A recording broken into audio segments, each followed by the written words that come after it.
Sir हमारे यकीन कीजिए, हम पागल नहीं हैं, हम दोनों के हम शक्ल्स हैं। हम पागल नहीं और उन दोनों के भी हम शक्ल्स हैं। सच? और इतना नहीं, आपका भी एक हम शक्ल है और उस हम शक्ल का एक और हम शक्ल है। यानी कि 3 लोगों का triple role.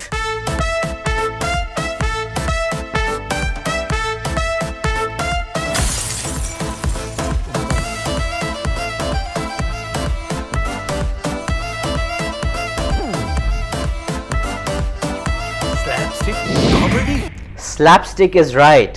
Man, I felt seriously slapped and violated after watching that movie. But I have to say, we have what we call the OMG moments. But in a film like this, it's going to be WTF, you know, yeah, what totally, the fugly moment was that?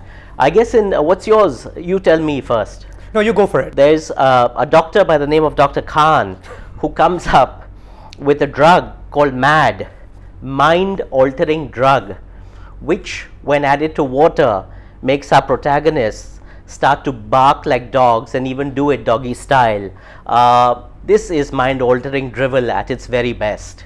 Well, I would agree. Actually, you know, the thing is, oh my god moments are reserved for films that don't have an oh my god moment precisely every second. I think this movie should in itself be called oh my god, but then Sajid Khan's movies start with H. So, you know, he had Hey Baby before, he's had Houseful 1, Houseful 2, Himatwala. So maybe this should have been oh my god, right? There were many holes as well. Way too many, way too many. I think my favorite moment would be the part where the father, the king of the Singhania group of industries. I just love Singhania group of industries in Bollywood. Super and he's in a state of coma, and he keeps getting in and out of coma because there are these 2 guys who are playing video game on the monitor next to the hospital bed. I think that's fascinating, as is the rest of the film actually. It is, it is. There is staggering to think that if it wasn't bad enough, I mean, these are 2 actors who one has admired over the years. Riteish Deshmukh has proved himself to have terrific comic timing. Saif is, you know, done admirably well. He has a wry sense of humor.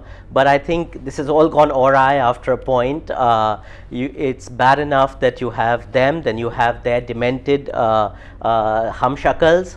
And then if that were not enough, you have their demented gay Humshakals, and at the end of it you have a cluster fugly of epic proportions. Totally. I think these actors, given that they play triple roles and they also go through serious public humiliation throughout the film, I hope they've been paid at least thrice their regular salary for this film. I think Basu Bhagnani would have had to. I hope so. Yes. The other thing, of course, is this is Sajid Khan's film. No, really? I would never have guessed. Totally. Yeah. No, how can you? I mean, of course, you would have guessed because he's an you know, auteur director, an auteur of autistic cinema. There are lots of things that are common between all his films, as you can tell. There's one, of course, there'll be a song shot with the low angle with leggy ladies in a castle. Negligees. Absolutely. The second will be a beach track. The third will be a nightclub number.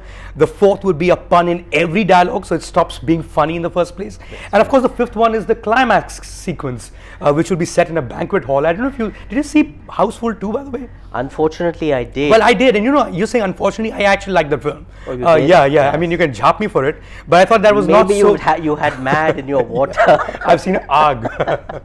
So in that, you know, the climax sequence, they had the Queen Elizabeth. This one, of course, has Prince Charles, who's so had it with that climax that he eventually goes into his Hindi, his usual Hindi, as he usually talks. Ye kya ho raha hai? And that's precisely what we were thinking of too. That's right. The climax of the film is at the House of Commons, and just in case you didn't were under any illusion, it says House of Commons.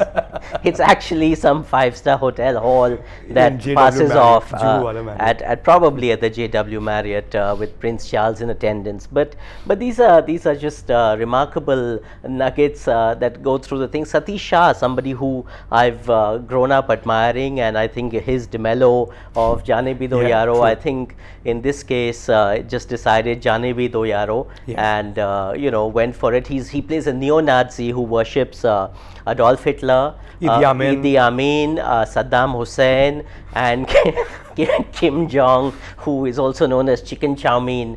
So the film is racist, it's bigoted, it's homophobic, it's sexist by all means. Yeah, fair enough. But you know, the thing is, Fahad, most films that are, you know, comical by nature and idiotic as this one, they will turn out to be all those things.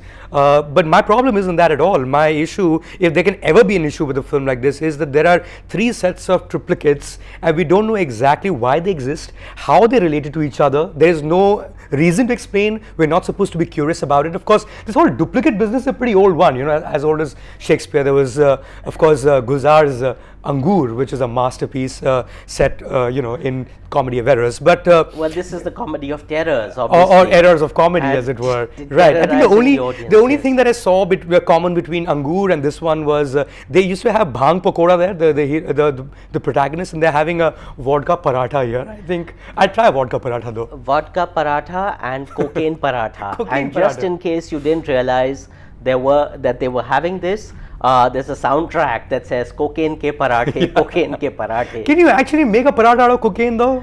Like that's the dough, really? This is the dope, baby. It's not the dough. And Sajid Khan, more power to you, a real himmat wala, to come back with a bang and delight us as always with such meaningful cinema. Truly, truly. I think the finest moment, besides the ones we've already mentioned, is the part where he shows, I mean, the director shows himmat wala to a bunch of, you know, a couple of characters here as the ultimate torture. And I think that joke is really on the audience that is watching this film at this point. That's right. I think the irony is lost on no one. So to ask you an exceedingly obvious question, is this a dekho or a peko for you? Complete peko, like so many times over that it's not even funny. And no prizes for guessing, of course. I'm afraid it's going to be a peko, a very inauspicious start to our show, but a resounding peko, I'm afraid.